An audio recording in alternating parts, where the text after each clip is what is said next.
ल अब आज हाम्रो सन्डेको कार्यक्रम सुरु हुँदैछ। आज हामी पार्कतिर जाँदैछौँ होइन, ड्राई पिकनिक।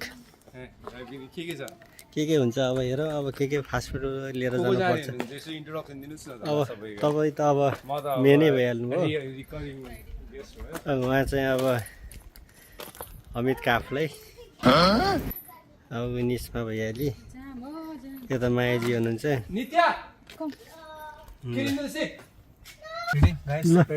अब हामी जाँदैछौँ होइन। अब सन्डेको सान्टा क्रुज कहाँ? सान्टा क्रुज स्यान्डिएगो। ल अब दाइले भनिहाल्नु भयो अब स्यान्डिएगो। अब हामी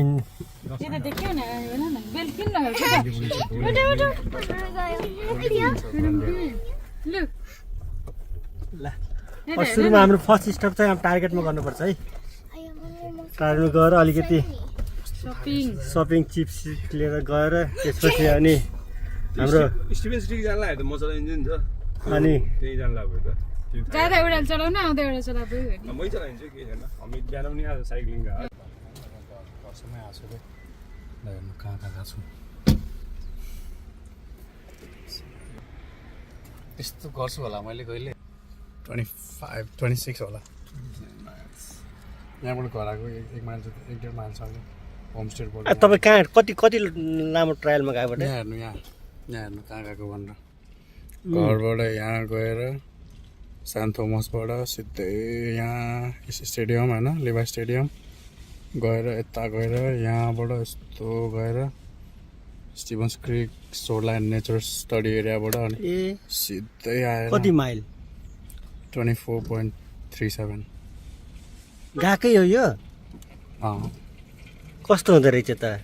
थाकेँ नि म लास्टमा घर आइपुग्ने बेलामा 4 बजे। गिभअप तपाईँले कहाँ बेकार आएछु भन्ने भयो कि भएन? बेकार आएछु भन्ने त भएन, तर मैले अलिकति लास्टमा गाह्रो चाहिँ भयो। अनि मैले अलि अगाडि नै यतातिर पनि घर आउनु पर्ने रहेछ जस्तो चाहिँ लागेको थियो। तर रमाइलो त एकदम यो बाटो छ नि, यो बाटो यहाँ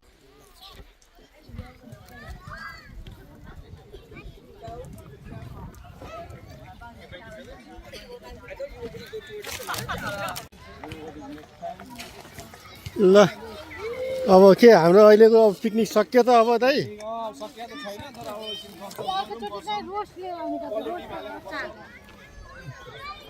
आउनुहोस् तपाईँ पनि आउनुहोस् निश्चलजी हेर्नुहोस् निश्चलजी हेर्नुहोस्।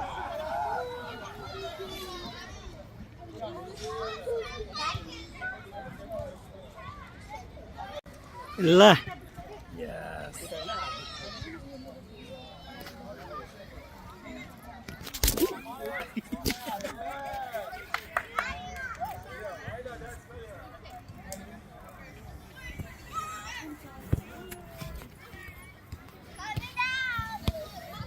यता कस्तो घाम आउने यार।